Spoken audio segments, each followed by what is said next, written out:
Hello and welcome to the Daily Millwall for Friday, the 1st of March 2024. In today's Millwall news, we start off with this. John Berylson posthumously awarded the Power Football Award at the London Football Awards. So Millwall Football Club's late chairman John Berylson was posthumously awarded the Power Football Award at Thursday night's 2024 London Football Awards, taking place at the Roundhouse in Camden. Lions chairman and John's son James Berylson and CEO Steve Kavanagh were on hand to accept the award.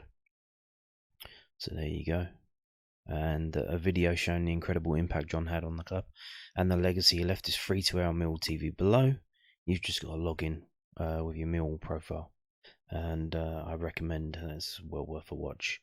So yeah, London Football Awards created by Bob Wilson, the former Arsenal goalkeeper. Been going for quite a few years now, and yeah, this is a good touch.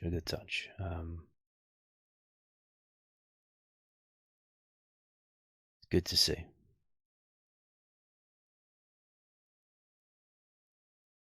Obviously, at the time of John's passing, many Millwall fans and anyone working for Millwall as well, incredibly impacted by sad and untimely death in the car accident of John Berylson. But also at the time, you get other clubs' fans and other clubs' chairmen making statements as well. Which was good to see, and it shows the impact that John Berylson had with other people that he met, and that's a good thing for everyone to know that when you pass away, who's gonna take note? Is anyone gonna care? What have you done to impact the lives of other people that when you pass away they'll say, oh, he was a good man, or a good woman? So yeah, memento mori. Moving on, it will be emotional. This is Neil Harris from the londonnewsonline.co.uk. It will be emotional. Neil Harris on return to the Den as boss and expects fans to radiate positivity to the players. Obviously, Neil Harris's first game in charge on his return. So Neil Harris is relishing his first match back in the Den dugout tomorrow as Millwall manager. The 46-year-old's last home game as a Lions boss in his previous spell was a derby defeat to QPR in September 2019. Harris's return to the Championship club last week, succeeding Joe Edwards, drew an immediate impact as the South Londoners, backed by nearly 3,000 travelling fans, won 2-1 at Southampton on Saturday. Harris, the club's all-time record goal scorer, is bound to get a rapturous reception at tomorrow's match against Watford in SE16. I've had debuts at the Den, like when I first signed as a 20-year-old, the Lions boss told the South London Press. I returned in my second spell as a player, and then had my first game as interim manager, followed by my first game as permanent manager. I've had some unbelievable games that I've played and coached at the Den. It's fantastic atmospheres, and they were a huge success. It's a unique and special place, but you have to go about your business in the correct manner as a Millwall team, and that's my challenge to my players at the weekend. I want us to be really strong, aggressive Millwall team. I will ask the players to do that and see if they can do it. It's going to be a special day for me. I'm very, very excited by it. I need to make sure that we control the emotion, because it's going to be emotional for a lot of people. The fans are going to come and support me, get behind the players, and I want everyone to turn up with positive attitude to support the team, and it's down to us to perform. My wife and my children will come. My mum and my sister will be there, and they were at all the home games when I played and when I coached, and they were there as well, and that won't change. They will always follow my career, and they'll certainly look forward to the occasion on Saturday. Yes, it is my first game back as a coach, but it's about the team, the football club, and the result. I'm really clear about what my job is in the short, medium, and long term. I call the long term about 6 to 12 months at the moment. My job is to galvanise the football club and galvanise the fan base to want to support their team. We made a really positive start of the weekend. I want to continue that. I want the Den rocking on Saturday. I want that fear factor in the opponent because the noise is so strong, and also for us to carry us when that is needed. I want my players to embrace it. There won't be any fear in the group at the weekend. They will go out and enjoy themselves on the front foot. And if you do that as a Millwall player or a Millwall individual, then you've got one hell of a chance of winning a game of football out of 10.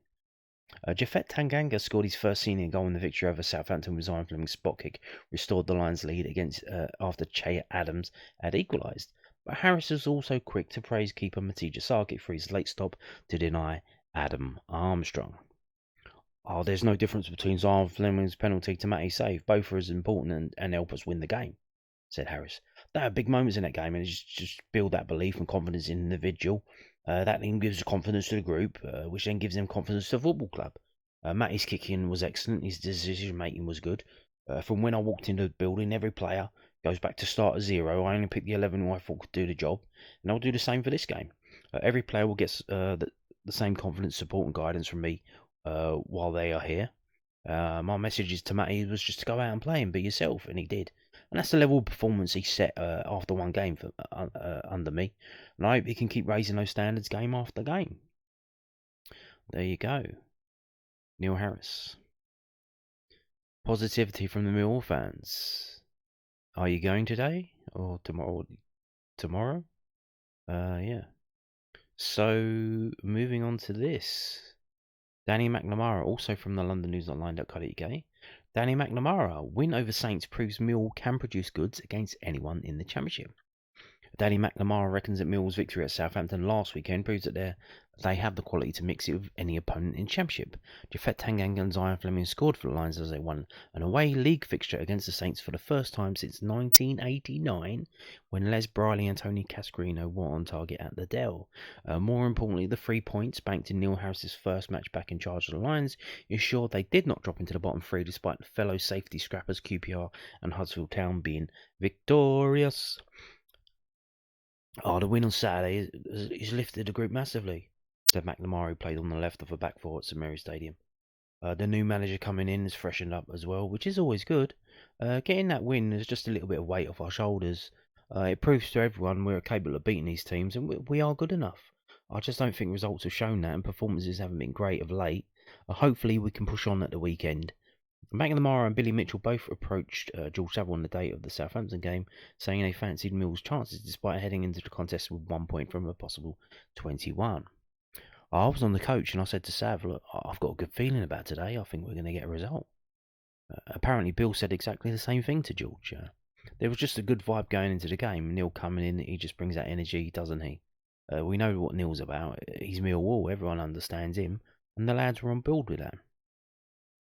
McNamara, 25, made his Lions debut under Gary Rowett in an FA Cup tie at Boreham Wood in January 2021. The former Republic of Ireland under-21 international was offered his first professional contract by Harris. I was in the under-23s at the time, as it was, and on the fringes of the first team, so I worked with him fully for maybe 3 years, said McNamara. Of course, if you didn't know, Harris was the under-23s manager before he became the manager of Mill first team. I went on loan a couple of times under Neil, and I was on the bench the last game of the season at Wigan in May 2019, but I didn't come on. Maybe at the time I wasn't ready and needed a few loans, then Neil left. I was a bit unfortunate with that. I'm glad he's back. He knows me well, and I know him well, and he knows what I can bring to the team. It's exciting times for the club. Southampton had 80% possession, with 42 touches in the Millwall box compared to 9 for the visitors.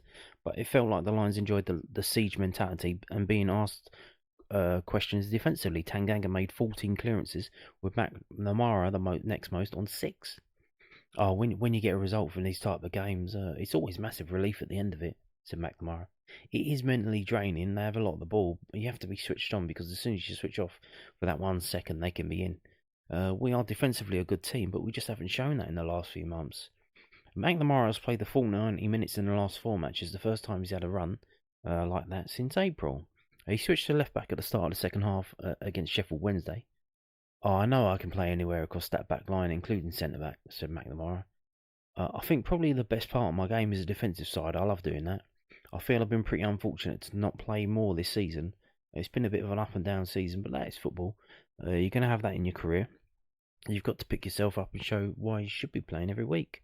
And I'm going to do everything I can to maintain my position. We've got 12 games to go this season, 12 cup finals. Whoever's playing and whoever isn't, we'll get behind everyone and just push on.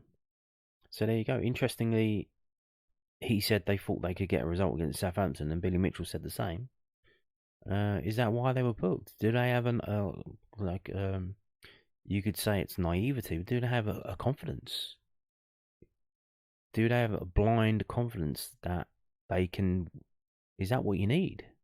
You actually need to believe that you can actually win and get it done. And maybe the players that aren't in the team don't really have that. Maybe they're a bit jaded. Maybe they're a bit too old. They've been too many times around the block. And they're thinking, oh, here we go again. I don't know, but 25, he's no spring chicken, is Danny Mac. So, now moving on to spring chickens, the under-21s. Mill under-21s, second half showing, sees off Swansea. Second game of the week, played on Tuesday and played on Friday, today. Mill under-21s were 4-1 winners over Swansea City in the Professional Development League on Friday afternoon. Henry Hearn, 2. Nana Boateng and Shamar Lawson were on target in the second half, which saw the Lions overturn a 1-0 deficit to return to the top of the South Division table. A lacklustre first 45 minutes from Kevin Nugent's side saw them go in at the break behind, courtesy of Glory Nzingo's goal. But following the restart and 2 half-time substitutions, Mill turned on the style to claim victory. So there you go. Management. With just over the hour mark played, Hearn grabbed his first by tapping home from close range before Boateng applied the finish following a defensive mix-up with 13 minutes to play to take the lead. Lawson then smashed home a 25-yarder into the top corner for Mill's third, with Hearn scoring his second and the Lions' fourth not long after from yards out. Next up for Mill's under-21s is a trip to Queen's Park Rangers on Tuesday night. Yeah, big game, top of the table clash. I'll show you that in a minute. The team was as follows: George Evans in goal, Smith, Myers, Cotton, Laird, Ollie Evans, Walker, Lawson, Hearn, Boateng, Bangura, Williams. The substitutions were Abdul Malik on for Smith at half-time, Ologbodi on for Myers on the 78th minute, Howland on for Cotton at half-time. And the unused substitutes were Waddy and Hamilshane. And yes, fantastic result. Brilliant stuff. Not only because I won a large amount of money for backing them to score the next goal. After I was following. The game was at the training ground, so you can't follow it. It's not on the radio. The only way you can follow it is, for some reason, live betting. So on Ladbrokes in play, they have a little graphic. They tell you where the ball is. Is it a free kick? Is it a corner? What's happening? So I'm following the game, literally for most of the 90 minutes. And I see in the second half that Millwall playing a bit different just by looking at the graphics. So I'm putting money on, they're going to score the next goal. And then they do. And then I double it up and just put all that money that I just won back on for them to score again. And then they do. And then lovely jubbly. So fantastic. Yeah, but 4-1, absolutely brilliant. So let's move on to this, the manager, who made the changes at half-time and you could say got that win.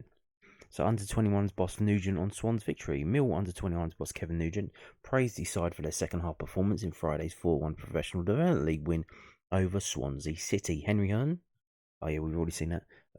I felt the first half was a little bit lacklustre. We didn't play the conditions as well as we should have done, Nugent told millfc.co.uk. Swansea played really well as well. We only went in 1-0 down, and that was largely thanks to George Evans, who made some fine saves. In the second half, we got after them a bit more. We needed more energy, which is why I made the 2 substitutes, bringing on Jack and Abdul. I was really pleased with their performance after the break. Shams hit's fantastic. It's a lovely weighted pass from Abdul, and it's a really good hit. The result returns the Lions to the summit of the South Division with the end of the season and a potentially hit at the playoffs once again on the horizon. For Nugent, however, it's all about keeping the feet on the ground with a clutch of fixtures still to play. It's always all about their development. The lads need to continue on like they did in the second half today. And there was a real honesty about that 45 minutes, and that's what we're all about. So there you go, that's the manager now. Let's move on and look at this table, if we can. That's the North table. This is from SofaScore.com. We're going to move to the South table. There you go, we're back on top. But, like I said, I think there's 9 games to go now, so there's a lot of points still to play for. But obviously, beating Swansea, that stopped them from moving. They're on 32. Now 7 points behind us. And QPR are 2 points behind us. And we play them next. They've got better defence. They've only conceded 30. And they've scored 1 more goal than us. So, not bad, not bad. Bournemouth still have a game in hand, but that'll only take them to 36 points. So, a win against QPR would be a massive result. Now, this game is being played at the Powerday Stadium. It's a 7 o'clock kickoff, which is a lot of clubs do that. So, it's obviously at a stadium, you can go and watch it. Mill's games, home games, are generally held at the Den in the afternoons, and it looks like they moved the game to the Den on Monday the 11th against Watford. So I don't think that was supposed to be at the Den. I think they moved it there, and I think that Wallace Binder game is at a stadium as well. I think it's Walden and Tiptree's ground. So obviously next week, no, not next week, we've got QPR. The following week, again, we've got 2 games in the same week. We've got the Monday game and a Friday game, so that's something to keep out for. Obviously, come back to the channel, keep watching the videos, and I'll tell you when and where. So obviously the games might get moved or postponed. But the Power Day Stadium, was it Power Day or Power Day? Power Day. That is the home stadium of Hanwell Town. Who are they exactly? Well, they're near Perry Vale. Where's that exactly? That's near Ealing, with an E, not an H. Pardon my accent. Ealing. Yeah. So, like I said, I'll let you know if you can get there. If the game's still on at the stadium, seems it's going to be a big game, top of the table clash. Hopefully, there's a fair few there, and hopefully there's a Millwall win. Hopefully, there's a Millwall win against Watford, because we certainly do need it for the first team. Obviously, we're going to preview the game, and I'm going to give you my predictions now. This is the historical record of Millwall versus Watford. I've sorted it by home game for us from 11v11.com. As you can see, we absolutely smash them all the time. There are a fair few defeats, but very few, until we get to the 1980s, and then obviously they have a bit of a growth. Graham Taylor, Elton John, and all that stuff. That's when that starts. And then we lose 3 games in a row, but there's a fair few difference between the two of them. 1980 to 1990, that's 10 years. 1991, so 2-0 in the League Cup, 2-0 and a 4-0. But then we go back to winning ways in 93, 94. But then, recent history, what would you say? I think it's 40 years now, so 40 years, the last 40 years, starting in 1995. Yeah, can you believe 40 years ago? Jesus. We start to lose quite often to them. More than we did before. Before, we would beat them all the time. Obviously, the new ground doesn't help. I think it took away that atmosphere a little bit. You can see here. It's 95, 97 defeat, and then we go back to a little winning run. 2000, this is the worst run, no. 2004 to 2012, a run of 5 games without a win against Watford at the Den, including a 6-1 defeat, which is not good. I think that's a record defeat to them. That was not good. Then we go back to a bit more normality. 2013, 1-0 win, a 2-2 draw, defeat in 2015, 2-0 defeat. But the last 3 games, so a winning run, or a decent run, of the last 6 games, only 1 defeat against them at the Den.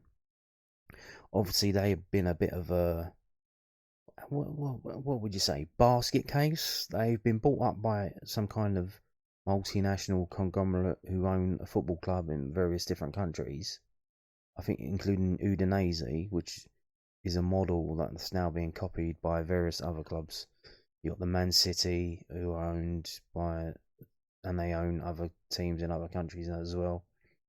But what that brought with it was, I think the people who run that, I think they're Italian or something. So they bring with it, literally, if you don't win a game in 3 games, you get fired. And they go for about 12 managers a year, which is bizarre. I don't know how you can run a football club like that, or a successful one. You probably can, because they still are.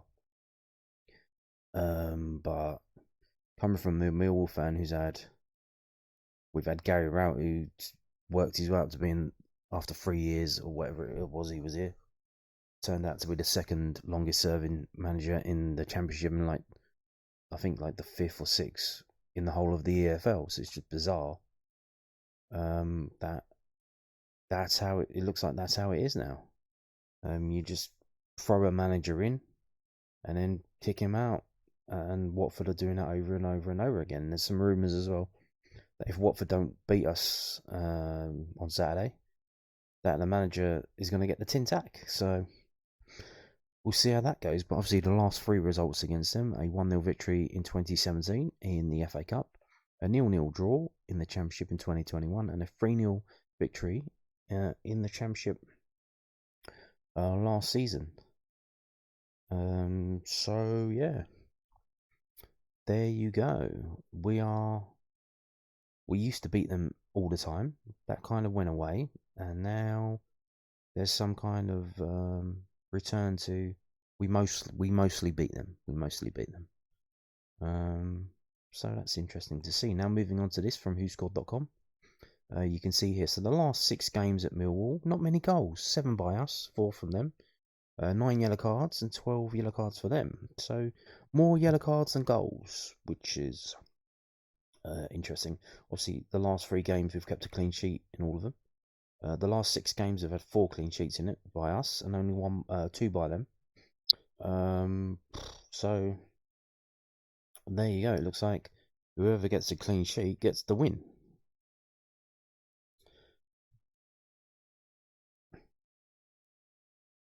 So expect a cagey affair in the game tomorrow. But we've won 3 of them, drawn 2, and only lost 1. So, like I said, it's a game that we mostly win.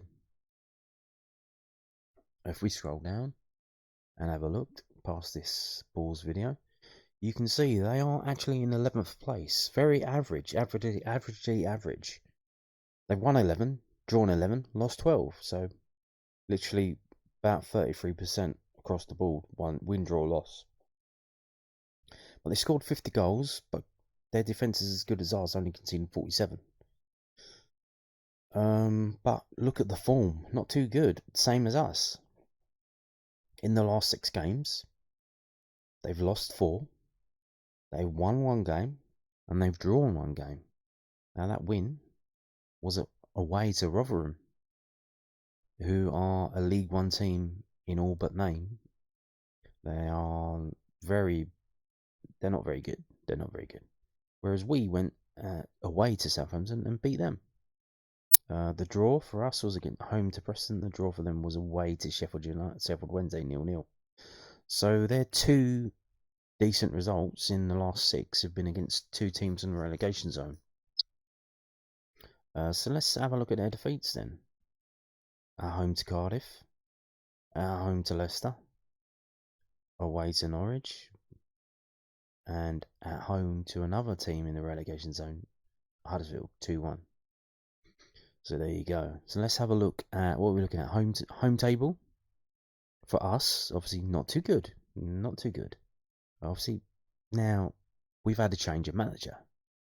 which has brought a change of atmosphere, change of belief, change of a lot of things. So how much does past form go into it? Probably not. Probably doesn't really matter that much at all. But I'm going to show you anyway, because why the hell not? What else are we going to do? But let's look at, because what does matter and is more relevant is Watford's away form. Oh shit, it's actually very good. Okay. So that's okay.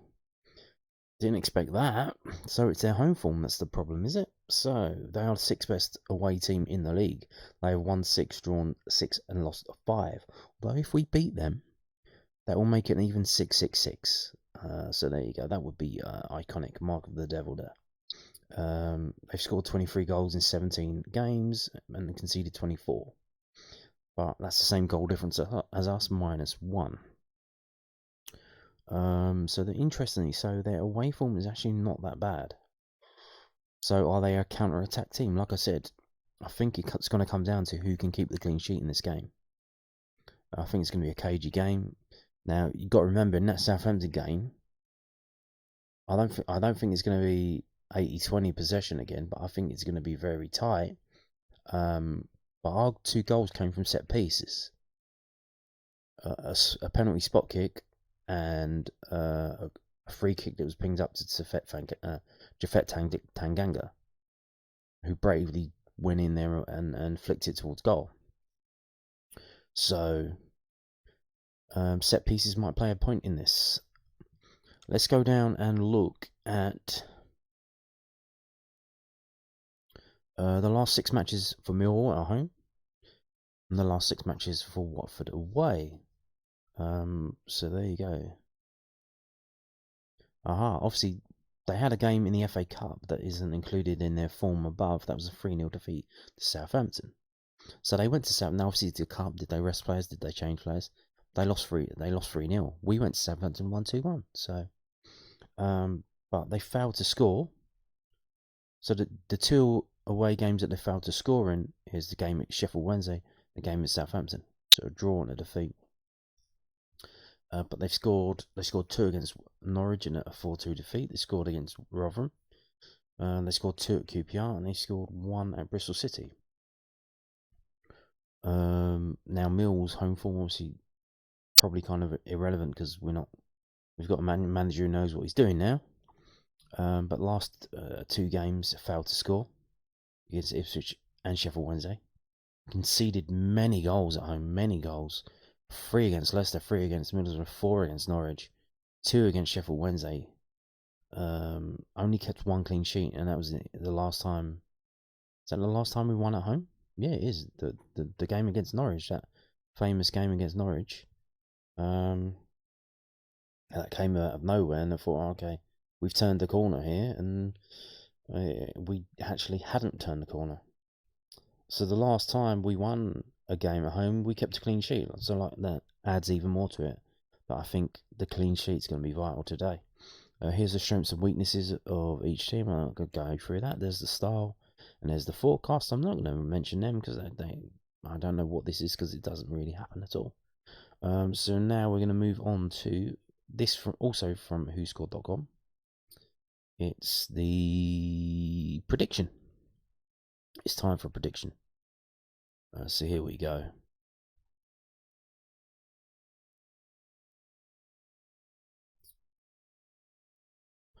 Goals from Tanganga and Fleming ensure that Neil Harris made an instant impact on his return to the Mill dugout last weekend. The Lions beat promotion chasing Southampton 2-1 at St Mary's, moving up to 20th position in the process. However, the gap to 22nd place Stoke, that's the relegation place, remains at just 1 point ahead of a visit of Watford. Watford were on course for a much-needed victory against struggling Huddersfield side last weekend, but a late brace from substitute Danny Ward ultimately condemned the Hornets to a 2-1 home defeat. So there you go. Can they not defend? Did they try to defend and they couldn't defend, and they ended up conceding 2 goals? 4 defeats in the space of 5 league games have heaped the pressure on Valerian Ismail heading into this fixture, and they predict it will be Millwall 2, Watford 1. Millwall 2 and Watford 1. So there you go. Now,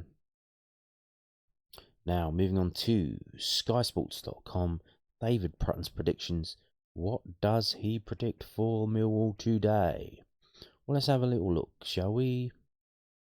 Okay. Well, Huddersfield. Well, while we're here, let's have a look. Huddersfield versus Leeds. Obviously, that's a game that's important to us because at this moment we need. You saw what happened last weekend. We beat Southampton. Everyone's happy that we did that. But then you look at the other results and the table. It didn't change that much. Like it didn't help us at all. Well, it did help us in that we didn't fall into the relegation zone like Stoke did. But we're at the point now where we certainly do need to look at other results. And Huddersfield Leeds is happening. It's Saturday afternoon before our game. So certainly, I've never wanted Leeds to actually win a game. I couldn't give a shit about Leeds, but come on Leeds, let's beat Huddersfield, however they speak.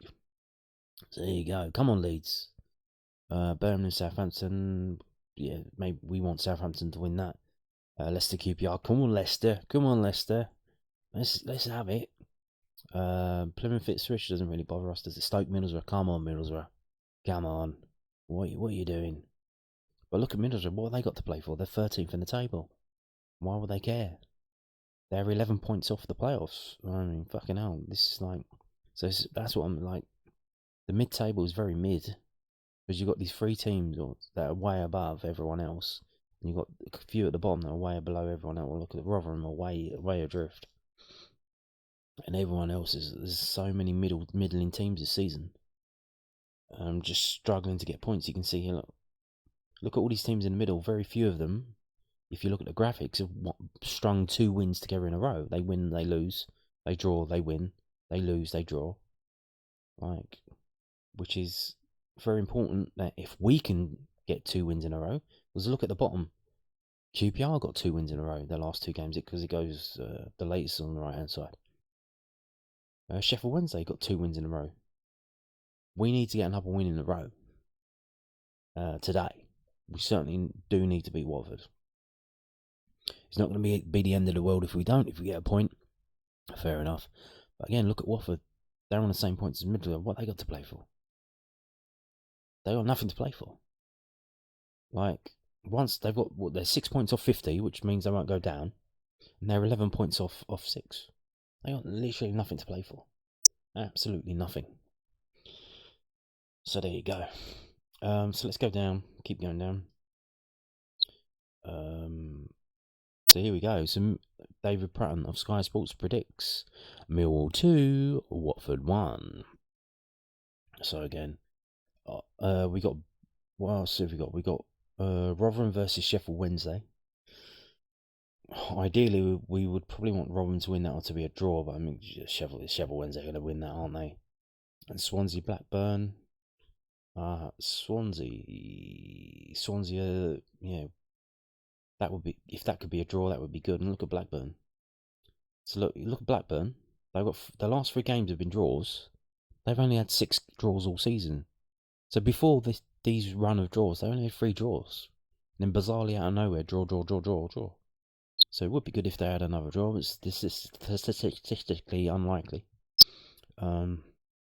But Swansea Blackburn being a draw, that would be good.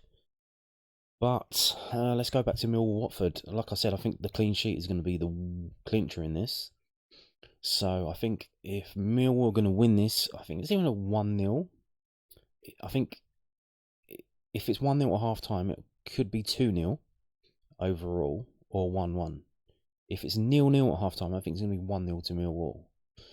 So I'm going to have to choose. I got the result last weekend spot on, 2-1 win for Millwall.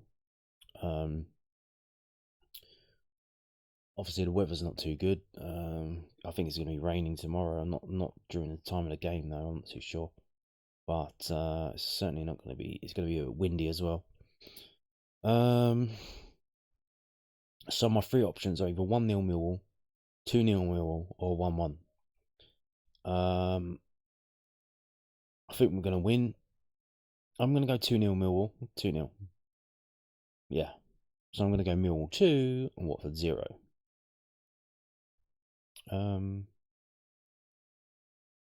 Yeah, and it'd be very interesting to see how we play. Because obviously we had to play the way we played against Southampton. How are we going to play against Watford at home, where we're not? Hopefully we're going to have more of the ball. But like I said, I don't really give a fuck about possession. Like, if we have 20% of possession and beat Watford, I couldn't give a shit. But we'll see. We'll see. And on that note, thank you for watching, and goodbye.